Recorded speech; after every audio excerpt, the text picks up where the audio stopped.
అదిరెన్ సంచ మహేశ్వరంకి అతి సమీపంలో HMDA approved villa ప్లాట్లు ఈఎంఐ మరియు బ్యాంక్ లోన్ సౌకర్యం అందుబాటులో. జాతీయంగా అంతర్జాతీయంగా పదుల సంఖ్యలో పథకాలు, కానీ ప్రస్తుతానికి ఉండడానికి ఇల్లు కూడా లేదు, పూట గడవని సిచ్యువేషన్స్. జాతీయంగా అంతర్జాతీయంగా గోల్డ్ మెడల్స్ సాధించిన కుంగ్ఫు, కరాటే, టైక్వాండోలో ఇప్పటికీ ఒక్కరు కూడా గుర్తించలేదు. ముఖ్యంగా మన రాష్ట్రం వాళ్ళు గుర్తించలేదు. తన పరిస్థితి ఏంటో ఒకసారి తన్నే అడిగి తెలుసుకుందాము. 10 రూపాయలకు కూడా టీచ్ చేశారండి ఆయన. కుంగ్ఫు కరాటీని 10 రూపాయలకు కూడా నేర్పించాడు. ఆయన కూరగాయల బండి నడుపుతూ ఆ వచ్చిన దాంతో ఆయన ఫీజు కట్టుకొని నేర్చుకుంటూ పిల్లలకి 10 రూపాయలతో నేర్పించారు. పఠాన్ జమీల్ ఖాన్ మనతో ఉన్నారు. నమస్తే అండి. నమస్తే. పదుల సంఖ్యలో మీకు పథకాలు, అందులో బంగారు పథకాలే 18 ఉన్నాయా? ఎన్ని ఉన్నాయి? మొత్తం 35 అంతర్జాతీయ బంగారు పథకాలు. 35 బంగారు పథకాలు. 35 బంగారు పథకాలు. అమెరికాకి వెళ్ళినప్పుడు ఎన్ని వచ్చాయి? అమెరికాలోనే 18 బంగారు పథకాలు. బంగారు పథకాలు దేంట్లో వచ్చాయి? కరాటే, తైకాండో ఛాంపియన్షిప్ లో ఇన్ని పథకాలు వచ్చాయి. అంతర్జాతీయ ప్రపంచ ఛాంపియన్షిప్ జరిగింది అక్కడ. అంటే మీరే ఫస్ట్ నిలిచారు. ఇండియా నుండి కూడా ప్రతి ఛాంపియన్షిప్ లో నేను ఒక్కడినే అక్కడ. అంటే మిగతా వాళ్ళు అదే వీసా అప్లై చేయడానికి కానీ పోవటానికి స్పాన్సర్లు దొరకక మరి వాళ్ళు రాదే కావచ్చు. నాకు ఇంట్రెస్ట్ ఉన్నది కాబట్టి బయట అందరి సహకారం ద్వారా 14 సార్లు పోయి వచ్చిన అమెరికాకు. 14 సార్లు పోయి. ఎక్కడ మీరు ఎక్కడ మీ ఊరేది? మాది ఆదిలాబాద్ జిల్లా మందమరి. ఇప్పుడు మంచిర్యాల డిస్టిక్ అయింది మందమరి. నెలకు 30 రూపాయలు ఇంటి కిరాయ, తడికెలు డంబరట్టల నుండి. మా అమ్మ నాన్న కూడా కూరగాయలు అమ్మేది. నేను కూడా బండి మీద కూరగాయలు తిరిగి అమ్ముతూ ఊరంతా వారానికి 2 రోజులు 15 కిలోమీటర్ల దూరం పోయి నేర్చుకున్నాను నేను. 3 karate, kung fu, taekwondo. Karate, kung fu నేర్చుకున్నా ఫస్ట్. ఓకే. నేర్చుకొని మళ్ళీ మా ఊర్లో లేదు కాబట్టి అక్కడ గవర్నమెంట్ స్కూళ్ళు, ప్రైవేట్ స్కూళ్ళల్లో 10 రూపాయలు అని చెప్పి అందరు నేర్చుకోవాలని చెప్పి ఇవ్వకున్న 10 రూపాయలు కూడా లక్షల మందికి 90 నుండి 2000 వరకు లక్షల మందికి నేర్పించిన. నేను 15 రాష్ట్రాలు తిరిగిన జాతీయ స్థాయి పోటీల్లో. లక్షల మందికి నేర్పించారు. నాతో పాటు వాళ్ళు పేరెంట్స్ పైసలు ఇచ్చి పంపిస్తే ఢిల్లీ, పంజాబ్, బొంబాయి ఒక 5-6 టీం పోయేది మేము. నా దగ్గర నేర్చుకున్న పిల్లలు కూడా ఒక్కొక్కళ్ళు 10-15 బంగారు పథకాలు సాధించారు జాతీయ స్థాయిలో. ఇప్పుడు మీ వయసు ఎంత? నాకు ఇప్పుడు 50 సంవత్సరాలు. 15 సంవత్సరాల అప్పుడు నేను స్టార్ట్ చేసిన ఇది నేర్చుకోవడం, నేర్పడం కూడా. బ్లాక్ బెల్ట్ తీసుకున్నాక నేర్పిస్తారు, కానీ నేను తీసుకోకున్నా కూడా అక్కడ పోయిన తర్వాత 6 నెలలు నేను నేర్చుకున్నాకనే వీళ్ళందరికీ నేర్పించడం స్టార్ట్ చేసిన ఆయన. నాతో పాటు తీసుకెళ్ళినాను అందరికీ, వాళ్ళని కూడా పోటీలకు. అసలు అంటే మీరు చిన్నప్పుడు మీరు ఎప్పుడైతే మొదలు పెట్టారో అప్పటి పరిస్థితులు చూస్తే చాలా కొంచెం ఆర్థికంగా మీకు కొంచెం బలహీనంగా ఉన్న పరిస్థితులే కనిపిస్తున్నాయి. మీరు కూరగాయలు అమ్ముతూ నేర్చుకోవడం కానీ ఇవంతా. ఇలాంటిది ఒక కళ ఉందని మీకు ఎలా తెలుసు? అంటే కుంగ్ఫు, కరాటే వాటి మీద ఐడియా ఉందా? ఎవరైనా చెప్పారా? ఒకవేళ నేర్చుకుంటే ఇలా అంతర్జాతీయంగా కాంపిటీషన్స్కి అటెండ్ అవ్వచ్చు అని? వరంగల్ నుండి ఎంఏ హమీద్ గారు అని చెప్పి ఒక 50 మంది టీం తీసుకొచ్చి కార్మెల్ హై స్కూల్ అనే దాంట్లో అక్కడ ఒక డెమో చేసినారు స్టూడెంట్స్తో. నేను ఆ రోజు ఎందుకో అక్కడికి వెళ్ళిన, ఇక్కడ ప్రోగ్రామ్ జరుగుతుంది ఏదో అని చెప్పి చూద్దామని చెప్పి వెళ్తే అది చూసిన తర్వాత ఖచ్చితంగా నేర్చుకోవాలి మొత్తం అంతా కత్తులతోని, నాన్చాకు, స్టిక్స్, ఒకళ్ళు నలుగురితో అటాక్ చేయటం ఖచ్చితంగా నేర్చుకోవాలని చెప్పి ఎక్కడ ఉందని అడిగితే 15 కిలోమీటర్ల దూరంలో. అప్పుడు మీకు దాని పేరేంటో కూడా తెలియదు? నాకేం తెలియదు. ఏదో చేస్తున్నారు అక్కడ. అక్కడ 15 కిలోమీటర్ల దూరం ఉంది. నేను పోయి ఆ సార్ని నేను వచ్చి నేర్చుకుంటా అంటే ఎక్కడ నుండి అంటే మందమరి. ఇక్కడ ఉన్న వాళ్ళే రారు, నువ్వు మందమరి నుండి వస్తావా 15 కిలోమీటర్లు అంటే ఒకసారి వస్తా అని చెప్పి. సాయంత్రం అయితే బస్సులు బంద్, కొద్దిగా మధ్యలో అడవి లాగున్నది అంతా ఫారెస్ట్. సాయంత్రం 6 సైకిల్ మీద పోయి నేర్చుకొని వచ్చేది నేను. మళ్ళీ అదే అడవిలో వచ్చేవాళ్ళు, మళ్ళీ అట్నే వచ్చేవాడిని. లేకుంటే ఒక్కోసారి రాత్రి అక్కడే పండుకొని మళ్ళీ పొద్దున్న లేసి వచ్చేవాడిని. అంటే ఇక రాత్రి అయితే అన్నీ వస్తాయి, జింకలు అవన్నీ రోడ్డు మీద అడవి జంతువులు వస్తూ ఉంటాయి. ఆ డెమాన్స్ట్రేషన్ చూసి నేర్చుకోవాలని చెప్పి పట్టుదలతో పోయి నేర్చుకొని ఇక్కడ వీళ్ళకి నేర్పిస్తూ డైలీ పొద్దున్న 4ంటికి లేచి దాదాపు 10-12 కిలోమీటర్లు రన్నింగ్ చేసి అక్కడ ఒక మామిడి తోట ఉంటే అక్కడ ప్రాక్టీస్ చేసుకొని నేను వచ్చేవరకు కూరగాయల బండి వాళ్ళు మా అన్నయ్య నాన్న పేరు చూస్తే మళ్ళీ 50 కిలోమీటర్లు, అంటే పొద్దున్న 6ంటికి పోతే రాత్రి 8ంటికి వచ్చేది తిరిగి అమ్మి, ఊరంతా తిరిగి అమ్మి. 8ంటికి వచ్చి మళ్ళీ 8ంటికి పొద్దున్న పోయి వారం 2 రోజులు క్లాస్కి వెళ్ళేది, పోయిన రోజు తొందరగా వచ్చేది. మీ అమ్మ వాళ్ళు ప్రోత్సహించారా అప్పుడు? అంటే మీరు ఆర్థికంగా కొంచెం బలంగా లేరు కదా, మనకి ఇవన్నీ ఎందుకు, కూరగాయలు ఇది వ్యాపారం మీద ఎక్కువ ధ్యాస పెడదాం అని ఏం చెప్పలేదా ఇంట్లో వాళ్ళు? వాళ్ళందరూ అసలు వాళ్ళు కూడా ఏం తెలియదు. నేను కూడా ఒకటి చూసి వాళ్ళు కూడా ఏం చదువుకోలేదు, వాళ్ళు కూడా ఏం తెలియదు. నేను కూడా అదే అనేది. ఇంకా వాడలో కూడా వీళ్ళందరూ పొద్దున్నే లేచి 4ంటికి చలిలో వర్షంలో రన్నింగ్ చేయడం, ప్రాక్టీసు, ఈ కత్తులతో ప్రాక్టీస్ చేయడం ఏంది అని అనేది, వద్దు బంద్ చేయమని అనేది. అయినా కూడా నాకు ఇంట్రెస్ట్ కాబట్టి. అంటే అప్పుడు అలా ఉండి ఇప్పుడు అంటే ఇన్ని బంగారు పథకాలు వచ్చాయి, దేశ విదేశాల్లో మీరు కాంపిటీషన్స్లో పార్టిసిపేట్ చేసి ఫస్ట్ ర్యాంక్ కూడా సాధించారు, మొదటి స్థానం సాధించారు. అక్కడ మెడల్స్తో పాటు క్యాష్ రివార్డ్స్ కూడా ఉంటాయి కదా. ఇన్నేళ్ళు 35 ఏళ్ళు చేశారు కాబట్టి కొంచెం కూడా ఏం మిగిల్చుకోలేదా మీరు? బయటి దేశాల్లో అసలు ఏ గేమ్లో కూడా ఒక క్రికెట్లో క్యాష్ రివార్డ్ ఇస్తారు, కానీ మిగతా ఎన్ని రకాల గేమ్స్ ఉన్నాయి ఎవరు క్యాష్ రివార్డ్ ఇయ్యారు. వాళ్ళు ఓన్లీ సర్టిఫికేట్ ఇస్తారు, అంటే మెడల్ ఇస్తారు. కొంతమంది సర్టిఫికేట్ కూడా ఇష్యూ చేయరు, మెడల్ ఇస్తారు. మన రాష్ట్రం వాళ్ళు, మన దేశం వాళ్ళు ఇవ్వాలి, ఎంకరేజ్ చేయాలి, ఆర్థికంగా వీళ్ళు సాయం చేయాలి. కానీ వీళ్ళు ఇక్కడికి వచ్చిన తర్వాత కూడా బయట అందరి సహకారం ద్వారా పోయి గెలుపొంది వచ్చిన తర్వాత కూడా ఒక క్రీడా శాఖ మంత్రిని కలిసిన, స్పోర్ట్స్ చైర్మన్ని, స్పోర్ట్స్ ఎండీని కలిసి వినతి పత్రాలు పెట్టినా కూడా వీళ్ళు చేస్తా వేరు. ఏమని అంటే ఎందుకని రిజెక్ట్ చేసి రావట్లేదా, రిజెక్ట్ చేశారా ఏంటి? వాళ్ళు అంతే ఫైల్ పంపించినాం, నీ ఒక పని ఉందా, ఏరే ఎన్నో ఉన్నాయి, లేకుంటే 6 నెలలు అయింది మాకే జీతాలు లేవు, ఫండ్స్ ఎక్కడున్నాయి. ఒక క్రీడా శాఖ మంత్రి ఇచ్చినా కూడా అంతకుముందు అంటే ఆంధ్రప్రదేశ్ అని అన్నారు. తెలంగాణ వచ్చి కూడా 10 సంవత్సరాలు అయింది. కేసీఆర్ ఉన్నప్పుడు కూడా ప్రతి ఒక్కళ్ళని ఫస్ట్ టైం 2014లో జగదీష్ రెడ్డి అని విద్యుత్ శాఖ మంత్రి ఉండే, అతను నాకు బాగా పరిచయం కాబట్టి ఆయన పర్సనల్గా ఇచ్చి పంపించారు అమెరికాకు. అప్పుడు నేను 4 బంగారు పథకాలు సాధించి వచ్చిన, తీసుకపోయి ముఖ్యమంత్రి గారిని కల్పించారు December 5. అయితే 4 రోజుల తర్వాత మళ్ళీ తీసుకురా అని అన్నారు. ఇక అంతే, ఇక 4 రోజులు అన్నది 10 సంవత్సరాలు గడిచిపోయినాయి. జోగురామ్ అన్న ఆదిలాబాద్ మినిస్టర్, వాళ్ళ దగ్గర ప్రతి ఒక్కళ్ళ హోమ్ మినిస్టర్ ఎంతమంది ఉన్నారో అధికారుల దగ్గర, నాయకుల దగ్గరకి తిరుగుతూనే ఉన్నా. తీసుకుపోయి కలిపేయండి, అన్ని రకాల క్రీడాకారులకు ఇస్తున్నారు కదా.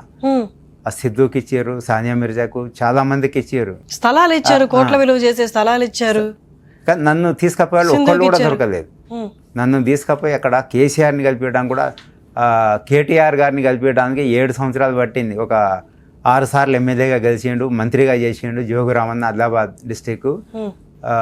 2022లో జనవరి తీసుకుపోయి కల్పించిండు. అంతా నాతో మాట్లాడారు, అంతా విన్నారు.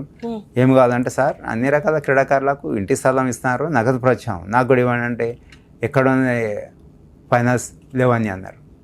ఈయన జోగురామన్న గారు వచ్చి బయటకి గన్మేన్ల ముందు కనీసం నామకం అన్న చూసి 5-10 సాయం చేయాల్సింది చేయలేదని. నేను ఒకరోజు ముందు, అంటే నేను పోయిన రోజే పేపర్లో వచ్చింది, పంజాబ్ ఒక క్రీడాకారిని మా గవర్నమెంట్ వాళ్ళు నాకు సహాయం చేస్తారు అని చెప్పి ఏదో ట్వీట్ పెడితే కేటీఆర్ గారు పిలిపించి ఆమెకు ఒక 15 లక్షలు ఇచ్చినట్టుగా పేపర్లో వచ్చింది.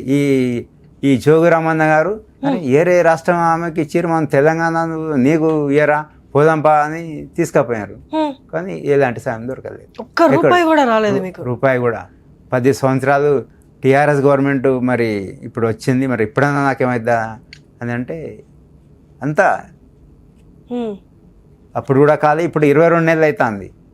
మహేష్ కుమార్ గౌడ్ గారిని కలిసిన, లెటర్ ఇస్తే ఈ లెటర్లతో విరక్తి చెందుతాను నాకు. అసలు క్రీడాశాఖ మంత్రికి ఇచ్చాడు, క్రీడాశాఖ మంత్రి వాళ్ళ ఓఎస్డీకి ఇస్తాడు, ఆయన ఎటు పంపిస్తాడు, స్టేడియం పంపించినాం అంటే అక్కడ మాకు రాలేదని అంటారు. స్పోర్ట్స్ సెక్షన్ లెటరే స్టేడియం దాకా అందట్లేదు. అక్కడ పోయినా కూడా అక్కడ ఒక డిప్యూటీ డైరెక్టర్ ఉన్నాడు చంద్రారెడ్డి అని చెప్పి, ఆయన పక్కా పడేస్తాడు. బట్టి ఇంకొక ఆయన బట్టారని ఉన్నాడు. నేను 20 సంవత్సరాలు తిరుగుతాను, వాళ్ళే అక్కడే ఉన్నారు. వాళ్ళు అసలు ట్రాన్స్ఫర్ కూడా 5 సంవత్సరాలు అయిన తర్వాత కావాలంటారు. కానీ మరి ఎందుకు ఏమందంటే ఇది స్పోర్ట్స్ కాదంటారు. స్పోర్ట్స్ కాదంటే మరి క్రికెట్ స్పోర్ట్సా? క్రికెట్ వాళ్ళకు ఇస్తారుగా డిఎస్పీ ఉద్యోగాలు, ఇంటి స్థలాలు కేసీఆర్ ఇచ్చిండు, ఈయన కూడా ఇచ్చిండు, ఇప్పుడు రేవంత్ రెడ్డి కూడా ఇచ్చిండు. ఇప్పుడు సిరాజీ గాంధీ, నిఖిల్ జరీన్కి ఇక ఎంతో మందికి చూస్తాను. మొన్న ఆర్చరీలో కూడా కెనడాలో గెలిపింది వస్తే లోకల్ ఎమ్మెల్యే తీసుకపోతే ఆమె కూడా వెంటనే ₹1,00,00,000 500 గజాలు ఇంటి స్థలం, మళ్ళీ అన్ని ఛాంపియన్షిప్లకు మేమే స్పాన్సర్ చేస్తామని చెప్పి మాట్లాడారు ముఖ్యమంత్రి గారు. మీరు ఏదైతే బంగారు పథకాలు సాధించారో ఆ బంగారు పథకాలు వెళ్ళడానికి ఆ కాంపిటీషన్ మొత్తానికి ఆ జర్నీకి ఎక్కడా ఫండ్ అనేది స్పాన్సర్షిప్ అనేది గవర్నమెంట్ నుంచి లేదు, గవర్నమెంట్ నుండి అసలు లేదు. మీరంతకు మీరు చందాలు వసూలు చేసుకొని లేకపోతే స్పాన్సర్లు బయట వెతుక్కొని వెళ్ళారు. ఒక 2 సార్లు టీఆర్ఎస్ గవర్నమెంట్లో మన పద్మారావు గౌడ్ సార్ ఉన్నప్పుడు, అంటే పోయి వచ్చిన తర్వాత ఒకసారి 3 లక్షలు ఇచ్చారు. తర్వాత ఈ భూపాల్ రెడ్డి అని ముఖ్యమంత్రి ఓఎస్డీ ఉండే ఆ సార్ అంతే 10 సంవత్సరాల్లో 2 సార్లు వాళ్ళు ఒకటో రెండో సార్లు స్పాన్సర్షిప్ అయితే ఇచ్చారు కదా కన్సిడర్ చేసి. మళ్ళీ తర్వాత ఇప్పుడు ఈ సహాయం చేయడానికి వచ్చేసరికి ఇది స్పోర్ట్సే కాదన్నారా? స్పోర్ట్స్ కాదంటాను వాళ్ళు, అదే వాళ్ళు. అయితే క్రీడాశాఖ మంత్రి శ్రీనివాస్ గౌడ్ వాళ్ళ పిఏ గారు కూడా ఫోన్ చేసి మీరెవరు డిసైడ్ చేయడానికి, మినిస్టర్ ఫైల్ పంపించినప్పుడు మీరు పంపించాలి అంటే, ఒక మినిస్టర్ పంపించినా కూడా సీఎం నుండి పోయినా కూడా వాళ్ళు పక్కా పడేస్తున్నారు, మాది వీళ్ళకు ఇస్తలేరు. ముఖ్యమంత్రి గారు ఇంటికి కూడా పోయి పెద్దమ్మ గుడి దగ్గర ఇచ్చిన లెటర్, వాళ్ళు పోయి అక్కడ సెక్షన్లో కలవన్నారు, మళ్ళీ అటు నుండి అటు ఏముంటుంది అసలు రిప్లై అనేది. ఇప్పుడు మీ జీవనాధారం ఏంటి? నేను కోచింగ్ ఇచ్చే జీవిస్తాను. ఏం చేయలేండి, నా 25 సంవత్సరాలు అయింది హైదరాబాద్కి వచ్చి. మైదీపట్నంలో ఉంటానా, నాంపల్లి నియోజకవర్గం, ఇక్కడనే అంతా ఓటు అది ఇదంతా ఉన్నది. వీళ్ళని కూడా ఎన్నోసార్లు పోయి కలిసిన, ఎంఐఎం పార్టీ వాళ్ళని కూడా, అసవుద్దీన్ వైసీని, అక్బరుద్దీన్ వైసీని, అయినా కూడా ఏం లేదు. తీసుకపోండి, ఒకసారి తీసుకొని మాట్లాడండి, నాకు గవర్నమెంట్ నుండి రావాల్సిన బెనిఫిట్ ఇప్పియండి అని. సరే ఎలక్షన్ తర్వాత కలు అని అన్నారు. అక్బరుద్దీన్ దగ్గర కూడా పోయినా 4 సార్లు, మేము ఫోన్ చేస్తాం, నువ్వు నీ నెంబర్ ఇచ్చిపో అన్నారు. మీరు ఏదైనా ఇట్లా దరఖాస్తు పెట్టినప్పుడు వాళ్ళ దగ్గర నుంచి రిప్లై వచ్చింది కానీ, లేదా మీకు అందదు అని కానీ, మీరు ఎలిజిబుల్ కాదని కానీ వాళ్ళ దగ్గర నుంచి వచ్చిన రిప్లై లెటర్స్ ఏమైనా ఉన్నాయా? ఎలాంటి రిప్లై లేదు, అసలు రిప్లైయే లేదు. క్రీడాశాఖ ఇప్పుడు మహేష్ కుమార్ ఒక ఆయన కరాటే అతను ఇచ్చారు క్రీడాశాఖ మంత్రికి, అతను ఇచ్చిన లెటర్ కాదు, ఎంపీ అసలు ముఖ్యమంత్రి నుండి పోయిన లెటర్ కూడా ఒకటి కూడా సమాధానం రాలేదు నాకు ఈ 20 సంవత్సరాల్లో. మీరు ఇలాగా లెటర్ రాసి దరఖాస్తు పెట్టుకున్న పేపర్లు ఏమైనా ఉన్నాయా మీ దగ్గర ఇప్పుడు రైట్ నౌ? ఉన్నాయి. సో ఇది మహేష్ కుమార్ గౌడ్ గారికి రాసింది మీరు. సో ఇక్కడ మీరు అర్జీ పెట్టుకుంది కదా, ఇది అర్జీ పెట్టుకున్నా. సో ఇక్కడ he has represented our nation in taekwondo, karate and took part in international competitions. He bought 48 medals from various states of the USA. ఇంకేమున్నాయి మీ దగ్గర? ఈయన ఐపీఎస్ ఆఫీసర్, స్పోర్ట్స్ ఇన్ఛార్జ్ ఉండే, అతనికి రాసినారు డబల్ బెడ్రూమ్ క్యాష్ రివార్డ్ అని చెప్పి. ఇతన్ని కూడా చెప్పిన, మైనార్టీ నుండి మీరు తీసుకపోండి, సీఎం గారి దగ్గర తీసుకుపోయి మాట్లాడండి అంటే, ప్రతి ఎక్కడికి పోయినా కూడా లెటర్లు ఇస్తున్నారు. మహేష్ కుమార్ గౌడ్ని కలిసిన, ఇప్పుడు కాంగ్రెస్ వచ్చిన తర్వాత పొన్నం ప్రభాకర్ గారిని ఇన్ఛార్జ్, హైదరాబాద్ ఇన్ఛార్జ్, ఫిరోజ్ ఖాన్ని కలిసిన, ఆమిర్ అలీ ఖాన్ ఎమ్మెల్సీ, షబ్బీర్ అలీని, ప్రతి మన రోహిత్ రెడ్డి గారిని, అంటే ఎవరెవరు సీఎంకి దగ్గర ఏందనేది ఒకసారి తీసుకెళ్ళండి సార్, తీసుకపోయి కలిపేయండి. మరి గత ప్రభుత్వంలో కూడా 10 సంవత్సరాలు తిరిగినా ఎవరు తీసుకపోలేదు, ఎలాంటి సాయం లేదు. ఇప్పుడన్నా మరి నాకు సాయం ఇప్పియండి ఇప్పుడన్నా అన్నా కూడా, సరే మా పిఏతో టచ్లో ఉండు అని అంటారు. ఎవరు ఒక్కళ్ళు కూడా తీసుకపోవడానికి రెడీ లేరు. ఇంకొకటి ఏదో గవర్నర్ కూడా పెట్టానన్నా, అదొకసారి చూపెట్టాను. ఈ గవర్నర్ గారు కూడా, ఇప్పుడున్న గవర్నర్కి ఇచ్చిన ఆయన ఈ లెటర్. గవర్నర్ ఇక్కడ నుండి కూడా ఏం రిప్లై ఉండదు చాలా, అంటే ప్రతి గవర్నర్ కూడా ఇక్కడ కూడా ప్రయత్నం చేస్తున్నా. 2003 నుండి ఢిల్లీలో కూడా, అంటే ఢిల్లీలో కూడా ప్రెసిడెంట్ ఆఫ్ ఇండియా ఒక మసీద్లో అక్కడ ఉండి, తెలంగాణ భవన్ దగ్గర మసీద్లో ఉండి అంతా వాకింగ్ చేసుకుంటానే అన్ని ఆఫీసులలో president of India, deputy Venkaiah Naidu గారు ఉన్నప్పుడు కానీ, ఇప్పుడున్న ప్రెసిడెంట్ ఆఫ్ ఇండియాకి, ఈమె కూడా, వీళ్ళందరికీ లెటర్ ఇచ్చిన. క్రీడాశాఖ మంత్రికి బండి సంజయ్ గారికి, కిషన్ రెడ్డి గారికి, ఠాకూర్ అని క్రీడాశాఖ మంత్రి, వీళ్ళు అర్జున్ అవార్డు కోసం కూడా రికమెండ్ చేసారు. మన కిషన్ రెడ్డి గారు ఈయన ప్రతి సంవత్సరం ఇస్తారు 2 సార్లు.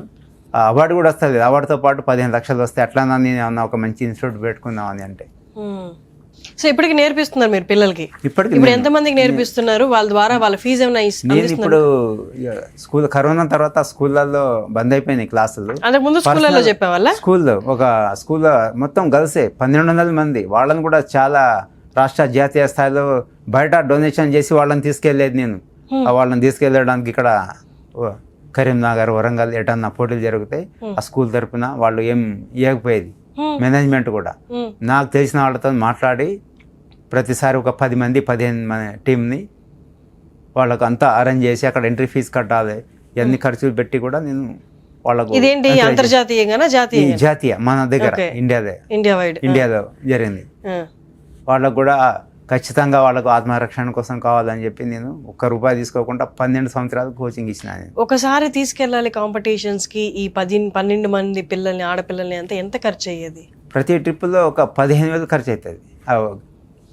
ఈ వ్యాన్ కావాలి వాళ్ళని తీసుకెళ్ళడానికి, బస్సు ఎక్కడం దిగటం, ట్రైన్ డిస్టర్బ్ అవుతుంది అని చెప్పి స్కూల్ నుండి డైరెక్ట్ పోటీల దగ్గరికి మళ్ళీ అక్కడ నుండి ఇక్కడికి రావడానికి మినిమం 15,000 నుండి 20,000 ఖర్చు అయ్యేది. ఇదంతా బయట స్పాన్సర్లు ఇచ్చి నేను నాకు తెలిసిన వాళ్ళ ద్వారా చేసి తీసుకెళ్లేది వాళ్ళని, ఆ స్కూల్ పిల్లలని. వాళ్ళు జాతీయంగా అంతర్జాతీయంగా కూడా, అంతర్జాతీయ కాదు జాతీయ వరకు గెలుపొందారు. మీరు ఇందాక చెప్పారు అంతర్జాతీయంగా కూడా. మా ఊర్లో పిల్లలు, అది ఇండియాలో జరిగింది, గుజరాత్లో జరిగింది అంతర్జాతీయ పోటీలు. అంతర్జాతీయలో కూడా వాళ్ళని తీసుకెళ్ళినాను. ఇప్పుడు మీరు నేర్పించిన స్టూడెంట్స్ ఎక్కడెక్కడ సెటిల్ అయ్యారు? నా దగ్గర నేర్చుకున్న వాళ్ళు పోలీస్ డిపార్ట్మెంట్లో ఎక్కువ ఉన్నారు. ఎస్ఐగా, సిఐగా, కానిస్టేబుల్గా, గన్మెన్లుగా, ఆర్మీలో ఉన్నారు. ఆస్ట్రేలియాలో కూడా నా ఒక స్టూడెంట్ సిరాజ్ అనే అమ్మాయి 20 years అయింది అక్కడే సెట్ అయ్యి, అక్కడ కూడా ఆమె కోచింగ్ ఇస్తుంది. కెనడాలో కూడా ఉన్నాడు, దుబాయ్, వేరే దేశాల్లో. మరి మీ దగ్గర నేర్చుకున్న వాళ్ళకి కొంతమంది గవర్నమెంట్ జాబులు కూడా వచ్చాయి. మీకు కనీసం ఉద్యోగానికి కూడా మీరు అర్జీ పెట్టుకోలేదా? వాళ్ళు కన్సిడర్ చేయలేదా? మీరు గవర్నమెంట్ ఉద్యోగం అయినా మీకు వచ్చి ఆ కేటగిరీలో మీరు ఫిట్ ఇన్ అవరా? ఈ డైరెక్ట్గా జియో ఉన్నది, సిరాజ్ ఇంటర్ ఫెయిల్ అయినా కూడా ముఖ్యమంత్రి గారు కూడా చెప్పారు, ఆల్ రూల్స్ రిలాక్షన్ చేసి ప్రపంచ స్థాయిలో గెలిచిన వాళ్ళకు డైరెక్ట్ డిఎస్పీ అని ఇండియాలోనే ఉంది ఆ చట్టం. మీరు అసలు ఏం చదువుకోలేదు కదా? చదువుకున్నా? డిగ్రీ ఉంది. 5th వరకు చదువుకున్నా, తర్వాత 10th ప్రైవేట్ రాసిన, అంబేద్కర్ డిగ్రీ కూడా చేసుకున్నాను.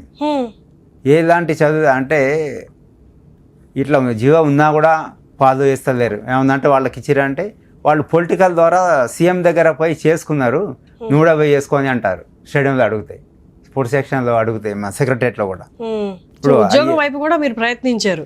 ఉద్యోగం కూడా బాగా డిపార్ట్మెంట్లో పోవడానికి చాలా ప్రయత్నం చేసినా నేను.